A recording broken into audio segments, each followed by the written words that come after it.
Hi, I'm Lauren from LSP Actions, and welcome to the updated video tutorial for the LSP Floor Fade Photoshop action. This action has been recently updated, so if you own an older version of the Floor Fade, you can always log into your account anytime and download the updated version for free. So let's take a look inside.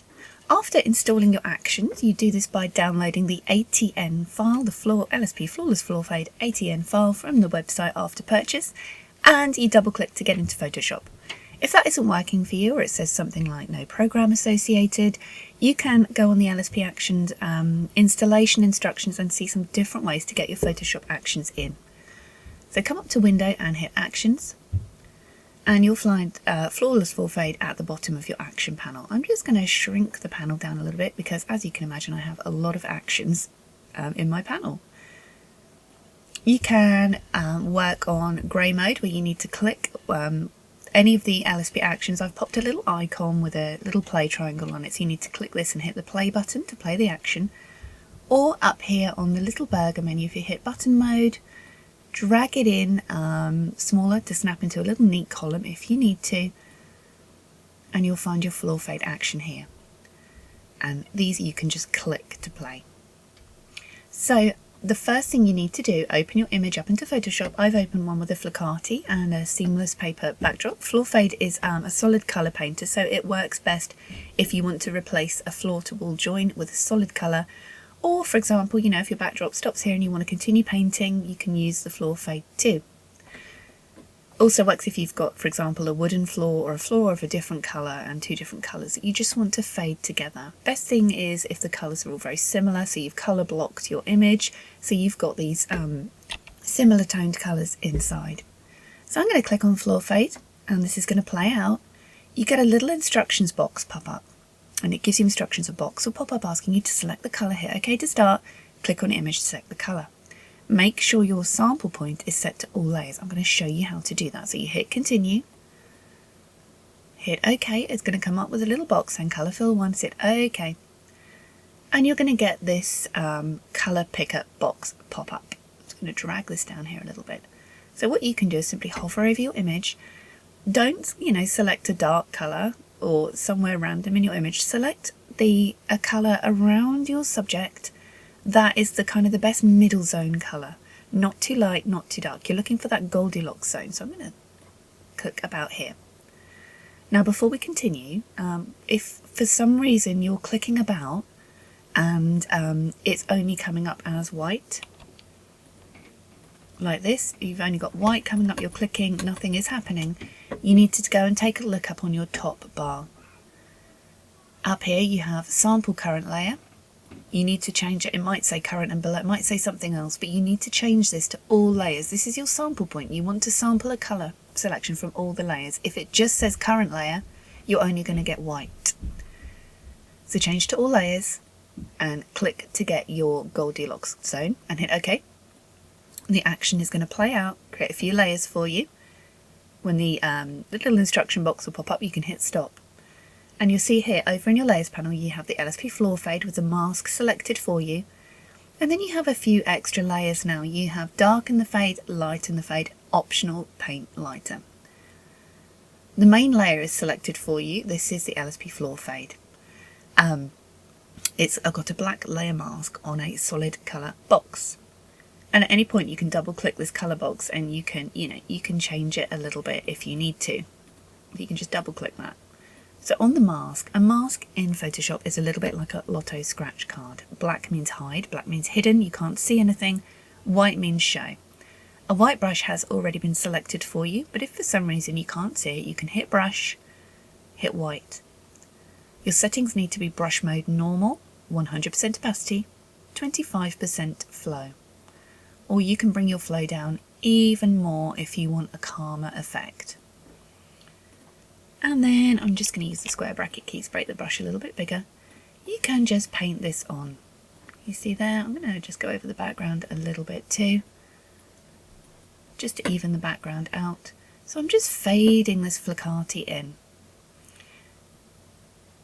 Because my flow is only on 14%, it means I can just hold the mouse down and kind of go over and over. If you take your opacity down, that means you have to keep clicking and clicking. So I prefer flow because I can just click once and just drag this over a little bit. I'm also using it to even out the background. If your floor fade, if you've got kind of a big light fall off, so half of your image is very dark, the other half is very light, you might want to tweak your floor fade a little bit more by darkening or lightening. So if you want to darken the fade, you click on the black layer mask of the darken fade box with a white brush, and if you pull this over you can see it's darkening an area. And the same with lighten, if you want to lighten the fade you can do. For this image I'm just going to darken a touch around this area, just to reflect where the natural light in the image is hitting.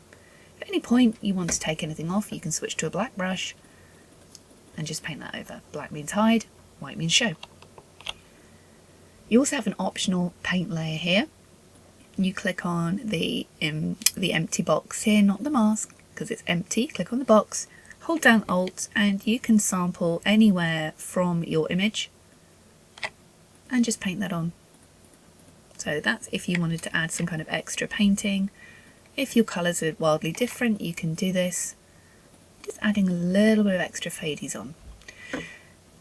Now, one of the problems you might find using a lovely big soft brush is the fade comes over your subject. So you can see here the fade has bled on over the subject. So on the mask of your floor fade you can grab a black brush, make it smaller, and you can use this to take the fade off your subject. If you're using Photoshop Creative Cloud, this is for Creative Cloud only, it's not a feature that was available in the older or limited versions of Photoshop, such as Elements, older versions of Creative Cloud, CS6, CS5, things like that. You have these 3 extra layers now. You have Creative Cloud Extra Select Subject, Creative Cloud Extra Background Selection, and a Deselect. So for example, if I have accidentally painted the floor fade over my subject here, as I've been going because I wanted to get nice and close, and now my subject's all hazed out, I can come up here to select subject, click this, and it's going to make a selection as best as Photoshop can of the subject. So now I can grab a brush set to black on the floor fade mask and just use that selection as a helpful tool in my masking to just paint the floor fade off. And you can hit deselect or Control or Command D. If you want to do the same thing, select the background and just use this for your floor fade painting. So for example, say I'm just going to clear this layer mask off on floor fade. So for example, if you want to just get straight in, you haven't even done your floor fade yet, you can select background, grab a brush set to white on your floor fade, and now you can just paint over without this affecting your subject because only your background is selected. Of course, Photoshop isn't always going to get it right, but it's just a handy selection tool that you can use just to help with your masking. Anything that helps speed things up is going to be better, right? And I'm just using a huge brush just to even out the background a touch. So we can see here we have before and after fading down that floor, and this works with anything that you've got that solid background that you want to just fade in, you want to work with that dreamy kind of haze. If you're using the backgrounds on not on coloured button mode, you've just got them on kind of normal mode here, you just click the action to play it. So for example here you click it and you hit the play icon at the bottom of your action panel. If you're in Elements, your play icon may be near the top of your action panel. In Elements you don't have button mode. So I hope that helps. I can't wait to see your fades. Please do share them in the LSP Actions editing group on Facebook, or you can share as a review, a picture review. I'd love to see what you've done. Fades are really dreamy and beautiful. I'd just love to see what you're doing with this action. Any problems, please do post in the Facebook group. The most common problem is the colour picker box not selecting, so you just need to go at the top, make sure sample is set to all layers. Can't wait to see what you do. I'm Lauren from LSP Actions, and thanks for watching.